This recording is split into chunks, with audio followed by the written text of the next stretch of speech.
Welcome. Stay calm. And if you can, please enjoy the show. I'm a walking Liberty Bell. Freedom ring through my stride. Freedom to be inside and be a slave to my pride and ride away to scream. Man, this love's so serene. I should probably shake it up just a little bit. So enough, I'm a content. On the line, so take a dip, I just dive into the shallow end because the ground needed a dog. Write a song about. Welcome back to the Sacramento Basketball Show. I'm your host, Scott Silva. Today's guest is known as Mr. 100%, a name that he got in the Philippines playing basketball over there, winning championships. One thing I can say about him is from high school into the professional ranks and now as a coach, all he does is win basketball games. Today's guest is Mr. Sean Chambers. Thanks for having me, my man. Good. Thanks, man. Thanks for being here. Thanks for doing this and talking to me, sitting down and talking to me today. Talk to me about Sean Chambers. We're going to start like when you first picked up the basketball. There was a guy by the name of Bobby Sullivan. He used to be a principal at Rosa Parks. He just recently retired. Growing up in South Sacramento, I grew up in the Meadowview area first, and then we moved over to Oak Park. Back in the late 70s, we're all about baseball. I played for the famous Blackwell families. Okay. I played in Little League out here in Meadowview. Then we moved over to the Oak Park community, and I played in one of the greatest Little League teams of all time was the Oak Park Red Sox for Mr. Norman Blackwell, and Mr. Blackwell was amazing. So I grew up in the Oak Park community playing baseball, but then my mom moved us up to North Highlands, and when I moved to North Highlands, it was all about basketball.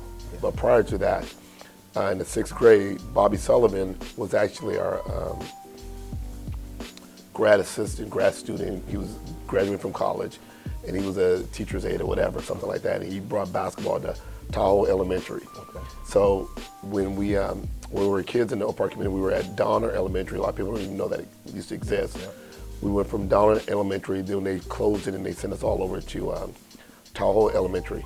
So then we had my first taste of basketball. Okay. And so for me, as a baseball player, I was a catcher. So I was always involved in the play. So I was cool because I was, what we would probably consider kids being ADHD now, hyperactive. Yeah. I was all of that. Okay.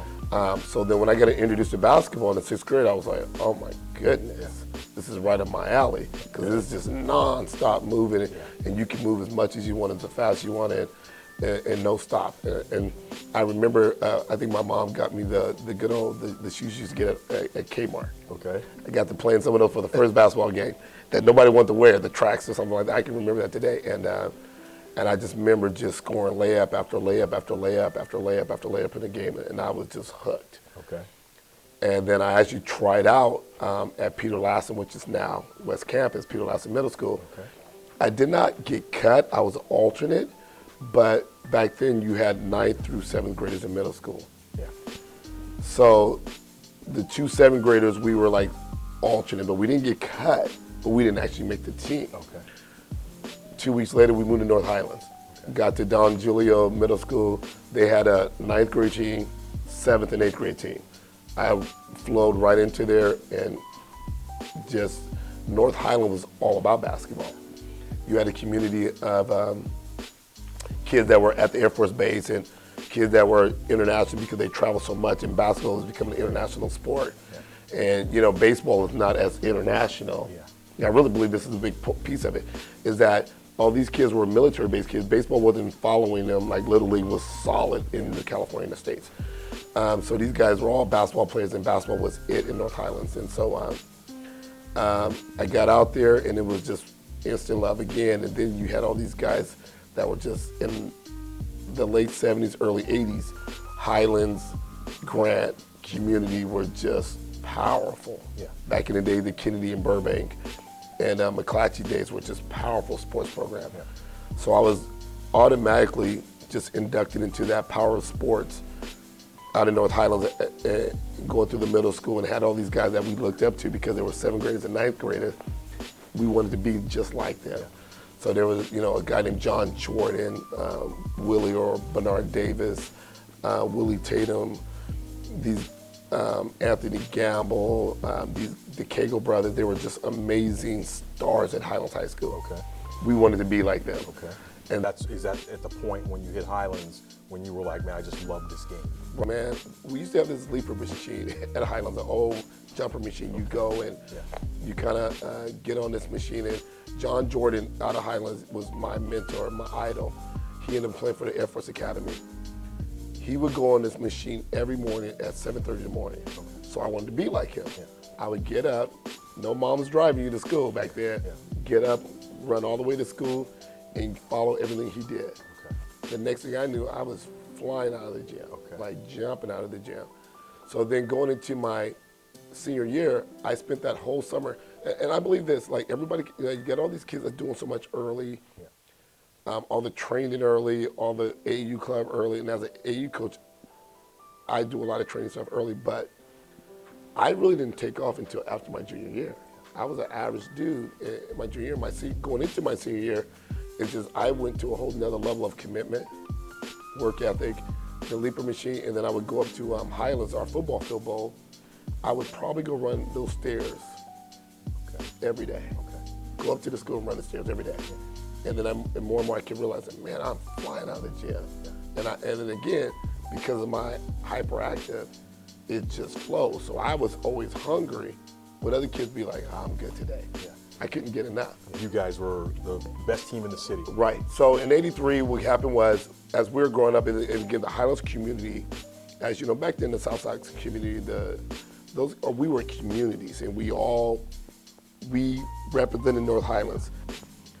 As we were going into our senior year, those older guys we couldn't beat, we were starting to beat them in pickup games. We were starting to destroy them. So Daryl Richardson, Kevin Parker, Mark Shelby, Mike McDuffie, Mike Bradley, we were starting to beat these guys, and we were like, wait a minute. You know, these guys were legends at Highland. And now we're having pickup gym, they're coming back and working out with us in the summer. We were destroying them. So we were like, we are destroying our heroes. What are we gonna do to high school kids? So then we went into the '83 season, man, and Coach Montross was, you know, rest his soul, was the absolute perfect guy and mentor for basketball and doing things the right way. And playing for each other and building that family community and making sure that we were always a team and not an individual out there performing. We played every top team in the city. There was no questions asked. And so we were like, you know, almost like a freak show. We were almost scoring 100 points a game. I think about 6 or 7 games in a row, we scored like 100 points. And I think like game 6, we scored 99 without a 3-point shot. So we were just flying, and we were a brotherhood. And I remember a few years back, Joe Davidson did a ranking of the greatest teams of all times. And I think he had us as number 4 or 5, you know, in the history of Sacramento. What teams were above you guys on that list? I believe he had maybe a Cartwright team that won the state. And I think he had maybe a Jesuit team. I think we were 3. I can't remember that ranking. And then he had me ranked in one of the top like 30, 40 players of all times. And then he had a listing of like a ranking of where the top players who went on after their career in high school. And I was like in that top 10, which is, when you think about it, like, man, all the people that played the game of basketball in Sacramento, that's an honor in itself. For me, it's the winning. You know, I don't think I can. I sit back and I try and just in my mind, and if someone out there thinks that there's somebody who's won more games than you in Sacramento, I don't think there's a person in Sacramento basketball in the history of the game. All the coaches. And people who have just played basketball, I don't think anyone's won more basketball games than you. I believe you did an interview with Dave Ankrum before. Yes. Okay, so Dave Ankrum one time told me at every level, winning the championship at any level is hard to do. The consistency and the effort and the paying attention to details, and that stuck with me. Dave probably told me this about 20 years ago when we started coming back working out. Left Highlands in '83, 33-1. We lost that last game in NorCal. Went to college at Cal Poly. Both, when I got to my junior after my JC, league champion as a junior, league MVP, All-American. My senior year, league championship. Okay. League MVP. Okay. Back-to-back league MVP at Cal Poly. Okay. Go over to the Philippines. In my 13 years of playing, I was in 10 championship series. Okay. Won 7. Okay.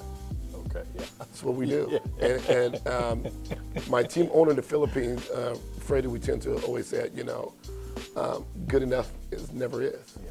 And that was always kind of like, it can never settle. I can never not be great. Talk to me, man, about Cuesta College. I remember getting on the airplane and flying to San Luis Obispo. My mom, my sisters, we cried like I was gone forever. I remember the day getting on the airplane, like we cried like I was gone forever. Wasn't returning. Because you had never left home before. I ain't never left home. I ain't never seen the ocean. Yeah. I ain't never been to the beach, back then. The kids were from Aurora Grande, San Luis Obispo High School, Napomo, Tascadero, Paso Robles. They were their own community. Here's this black kid comes in from Sacramento. First time ever somebody like this come from Sacramento. And I didn't know how to not start at that point. I was driven so hard. So when you do one of the things they try to do when you get out by try for junior college, they got like 30 guys out there. And they try to weed them out.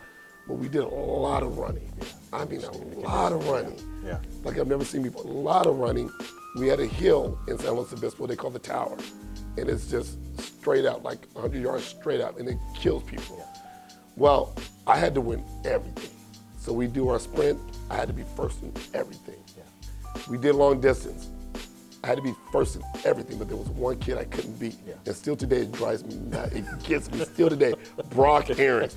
I cannot beat Brock in a long 3-mile run, but I'd be on his tail. But he was just being a stride. I didn't know how to run, but run the tower, I had to be the first in everything.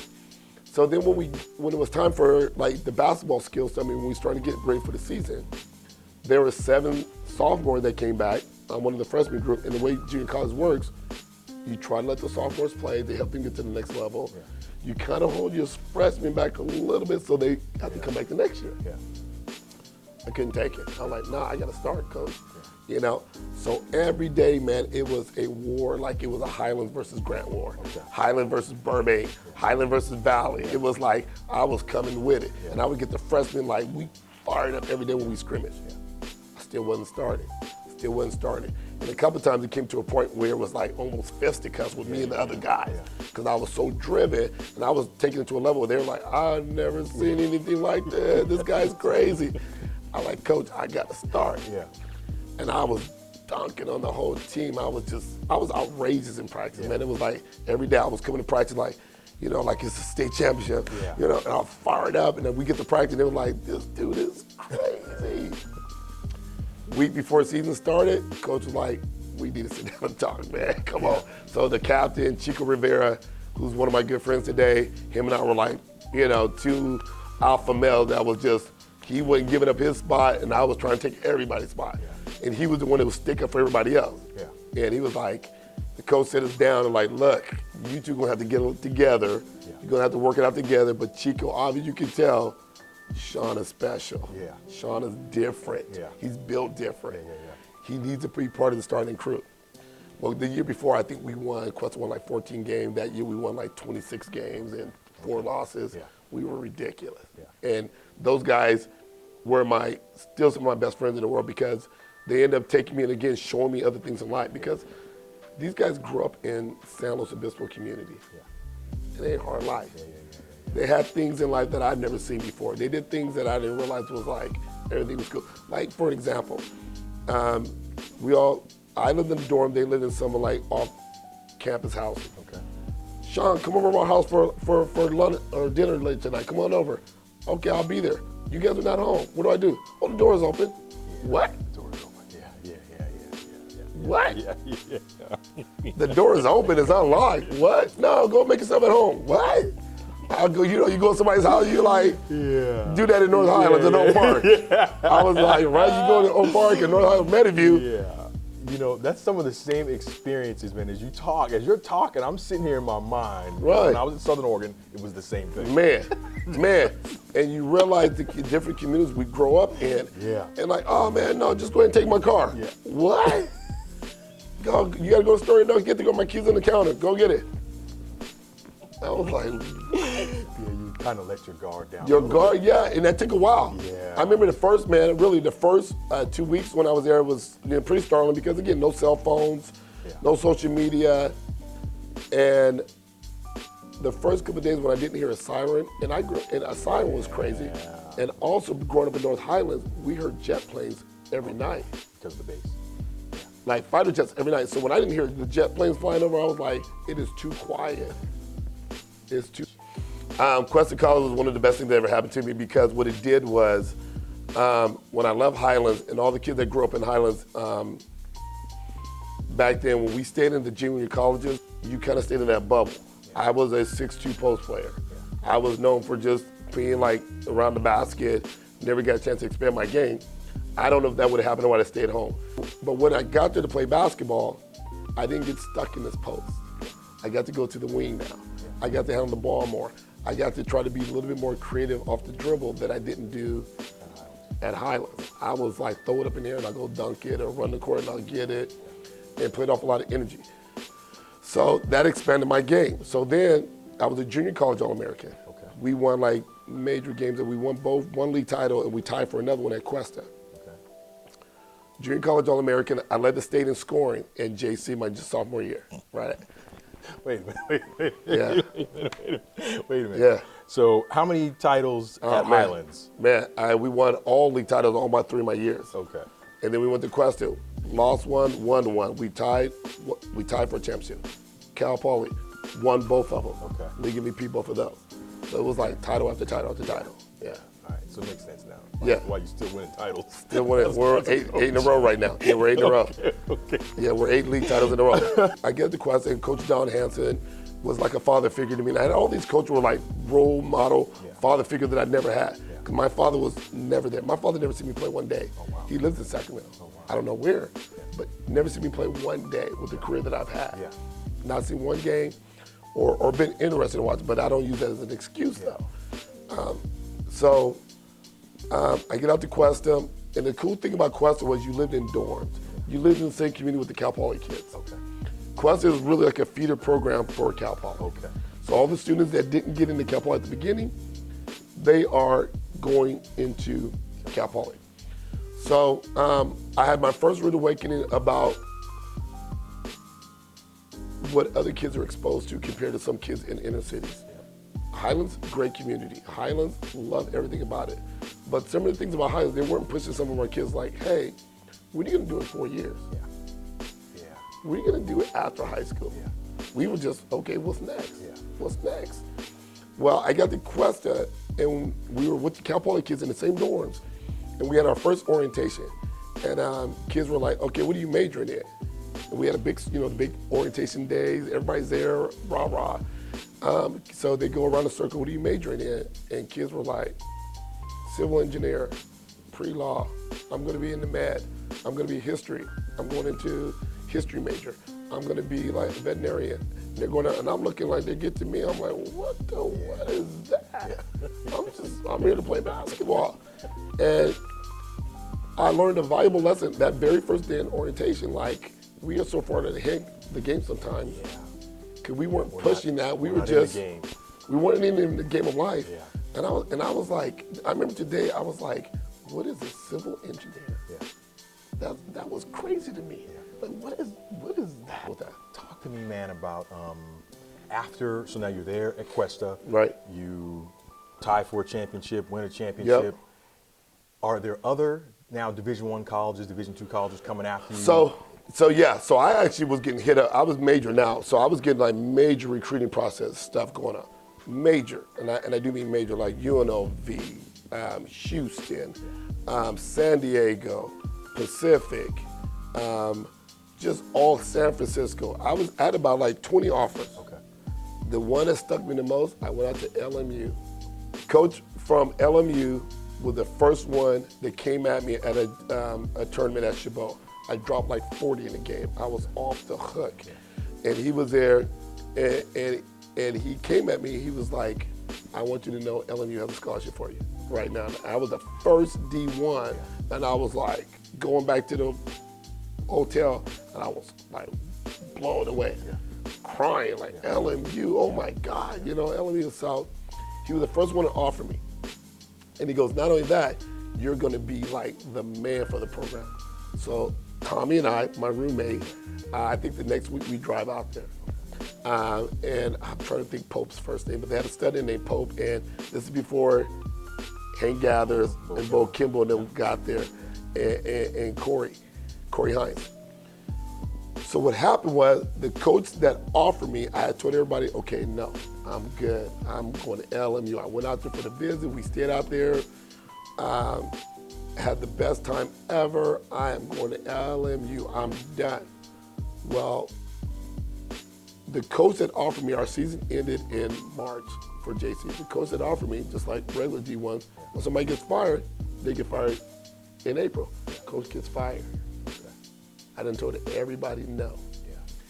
And I'm waiting to hear what's gonna happen. What's gonna happen? What's gonna happen? They're gonna honor the scholarship. What are they gonna do? What's gonna happen? I'm not hearing nothing from LNU. And again, no cell phones, no nothing back then, no social media. Go into panic mode. I'm like, wow. And what happened was there was a guy named Mitch Massey, who was the news anchor guy in San Luis Obispo. And he was the first one that was doing like these videos with music. Yeah. He had made 2 videos of me when I was at Cuesta. He did this video called Rocket Man. And it's still today, people talk about it. Okay. Like that song by John Elton, Rocket Man. Well, he did this video just me dunking in all these games, Rocket Man, and it was really a great video. He started getting people the potential like, LMU's coach is gone. We need to keep Sean at Cal Poly. Yeah. Let's keep Sean at Cal Poly. Okay. So if you've never, I don't know if you've ever been to San Luis Obispo. Yeah. Thursday night market. Okay. So the Thursday night market is I've never missed one in my whole career there. Okay. You go there, you go do the food, you go do everything that you do there. Sorry about that. So I go to Thursday night market, and they're doing a petition to keep me at Cal Poly. Something like almost 10,000 signatures. Oh, wow. How am I gonna say no now? I'm a loyalist at fault. Yeah. And I haven't heard that from LMU, nothing. I'm like, the heck with them, I'm going to Cal Poly, man. Okay. It is what it is. Okay. So I ended up signing to Cal Poly. Coach Wheeler, tough coach, military type of coach, a little bit hard, but he's trying to win. I just want to win. In June, I think is when they made the sign. Wes said, here come Bo. Yeah. Here comes Gather. Here come Corey Gaines. Yeah. But I've already committed. I'm done. I'm staying. So, and it was like, I talked to Coach a lot of times about West End about this. Yeah. Because I see him every now and then. He came in the Philippines a couple times, and I said, dude, I almost played for you. Yeah. You were almost my coach. You know, and he actually recruited one of my girls at Oregon when he was at Oregon coaching the girls. Okay. And Amanda Johnson, so he signed her. But I was like, man, I was playing. We talk about this all the time. He didn't sign till like June, late June. Okay, so that's the reason why they didn't yeah. get to you sooner. They induct you into the Hall of Fame. Absolutely, absolutely. What was that like? Just to me was the beginning of like understanding legacies. So as long as that wonderful university, not just an average university, Cal Poly is an amazing institution, highly sought after education, an amazing community to grow up and live in, and to go there with my kids and go, that's Dad. My daughter was 3 years old. My son was about to be born. My daughter went on the field with me when they inducted me. But when you go in that great institution, in the Hall of Fame, the greatest people that were here at this university and left a legacy at this university, I know there's some great doctors, and I know there's some great engineers, and I know there's some great scientists and great professors that came out of that university, but they don't have an enshrinement for that. Yeah. But when you go there, you see that picture on that wall and that enshrinement on that wall of, these are people that were enshrined at this amazing university, and it will be there as long as that university, long after I'm gone, my kids, my grandkids, that's there. What did that mean to your mom for you to be inducted? Yeah, my mom, my uncles, who actually were the male role models in my life, that my father wasn't there for it.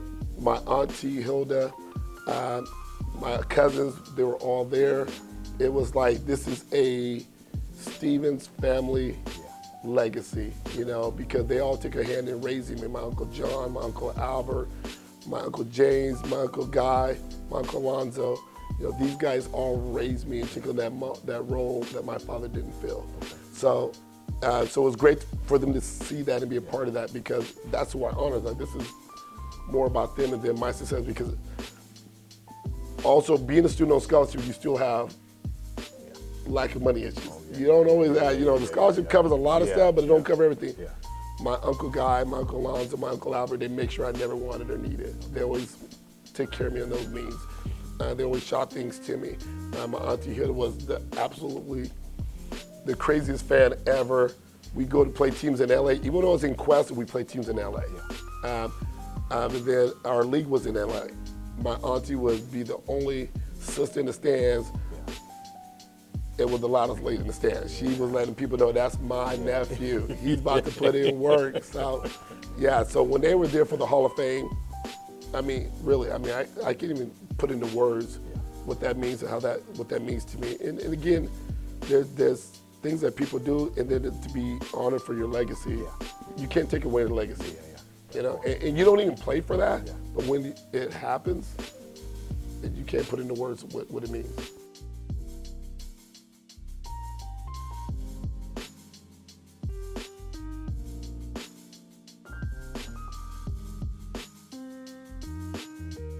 Like, I do not know why God has made this my journey, but I'm extremely happy for it, right? This is an amazing, I am a kid from North Highlands, Old Park, Meadowview, that is here now as one of the biggest celebrities in this country. I don't know why that was my journey, but I do know part of my makeup as a kid from my mother, Coach Montross, the way that I grew up in as a community with all these neighborhoods, that all matters. And so when I got over there, one of the things I did that made a huge impact on the people was, like, I would go watch games, not in the VIP sections. If you've ever been to a game in the Philippines, you have the upstairs sections. You better be courageous if you want to sit up there. I'd go up there and hang out with the regular people. And they're like, wow. They still talk about that today over there. So, and then I was always extremely humble. Switch hit on the line. You take a dip, I just dive into the shallow end, cause the ground needed a dark. Write a song about Phillies while I eat in LA, cause my bars ain't constrained by my time and my space. Eating breakfast in LA, all alone by myself. All the pretty people around me reading books about self-help. Damn, I'm so lonely. I wish I knew how to be fine all by myself. Damn, I'm so lonely. I wish I didn't need to be around anyone else. I'm in a swan on a lake, thinking duck would be great. Be all alone in a boat made for lovebirds. I'll just pedal myself, I don't need anyone else. I think I'm fine just drowning in my dumb words. The sunburn on my skin, my melanin don't mean shit, cause I'm yellow in a two-color run world. It's all binary code, 1010. I'm screaming maybe till computer errors unfurl. I write a song about a goose while I sit in a swan, cause my bars ain't constrained by the bird that I'm on. Pedal boating in LA, all alone by myself. All the smiling people around me made me think I need help. Damn,